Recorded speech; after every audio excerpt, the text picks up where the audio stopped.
ये मुस्लिम इन्फ्लुएंसर्स किस तरीके से सिलेक्टिव क्लिप्स की एडिटिंग करके नरेटिव बिल्ड कर रहे हैं वो बताता हूँ आपको। पहली रील में आप ऊपर देख रहे होगे कि एक मुस्लिम पूरे मुस्लिम की तरह ड्रेस्ड अप है, टोपी वगैरह लगा के, और वो पानी ऑफर कर रहे हैं आने जाने वाले कावड़ियों को, लेकिन कावड़िए मना कर देते हैं। तो उन्होंने नीचे लिख रखा है कि मैं मुस्लिम हूँ इसलिए मुझसे किसी ने पानी नहीं लिया। तो मैं आपसे 4 क्वेश्चन पूछूंगा, आप उनका जवाब दो मुझे। पहला, आपने केवल उन कावड़ियों को दिखाया जो आपसे पानी नहीं पकड़ते, उन कावड़ियों का क्या जिन्होंने आपसे पानी पकड़ा था? सेकंड, आपने ये कंक्लूजन कैसे निकाल लिया कि आप मुस्लिम हो इसलिए उन्होंने आपसे पानी नहीं पकड़ा? क्या उन्होंने आपसे कहा कि आप मुस्लिम हो इसलिए हम लोग पानी आपसे नहीं लेते? क्या पता उनको प्यास ना हो। आप एक चीज और देखो कि आप जिस लोकेशन पे खड़े हो वहां कोई रेस्ट करने की जगह नहीं है, कोई शेडो नहीं है, कहीं बैठने की जगह नहीं है। तो इसलिए शायद से कावड़िए नहीं रुके हो, क्योंकि एक बार आप चलने की मोमेंटम में होते हो तो बारी बारी रुका नहीं जाता। अगर आप बारी बारी रुकते हो तो फिर उसके बाद आपकी मोमेंटम खराब हो जाती है चलने की। थर्ड पॉइंट, इतना चलने के बाद कावड़िए थके हुए होते हैं तो भी वो हाथ जोड़ के या हाथ उठाकर आपको मना करते हैं। तो आप कैसे कह सकते हो कि ये हेट था?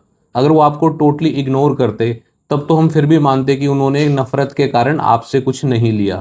फोर्थ पॉइंट, जैसी आप रील बना रहे हो ऐसी ही रील्स वाले प्रोपेगेंडा का हो सकता है कि इनमें से कुछ विक्टिम हो, और आप जैसे रील बना रहे हो आप प्रॉब्लम को एग्रेवेट कर रहे हो, सोल्यूशन नहीं दे रहे। सेकंड रील में बहुत पॉजिटिविटी है जिसमें यूनिटी और म्यूचुअल रिस्पेक्ट का मैसेज है।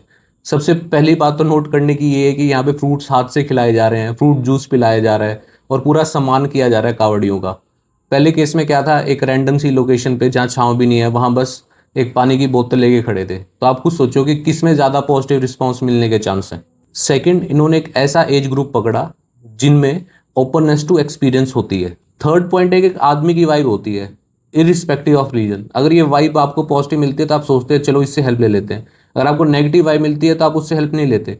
आपने जैसा कंटेंट बनाया वो आपकी वाइब को जस्टिफाई कर रहा है। अब मैं बताता हूँ कि एल्गोरिथम आपकी ओपिनियन को कैसे इन्फ्लुएंस करेगा।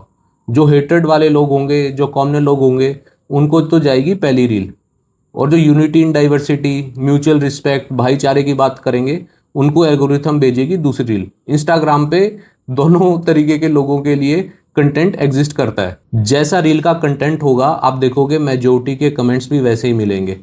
पहले वाली नेगेटिव रील थी, उसके नीचे कमेंट्स भी नेगेटिव थे।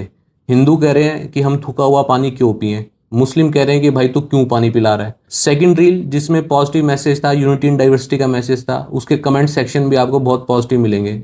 लोग उसमें कह रहे हैं कि ये हमारा असली हिंदुस्तान है, ये हमारा असली भारत है जिसमें हिंदू मुस्लिम सारे एक साथ रहते हैं। मुझे इस सारे इशू में सबसे बढ़िया बात पता है क्या लगती है? जो सेकंड रील थी जिसमें पॉजिटिविटी थी, यूनिटी इन डाइवर्सिटी का मैसेज था, उस रील के ऊपर ज़्यादा लाइक है।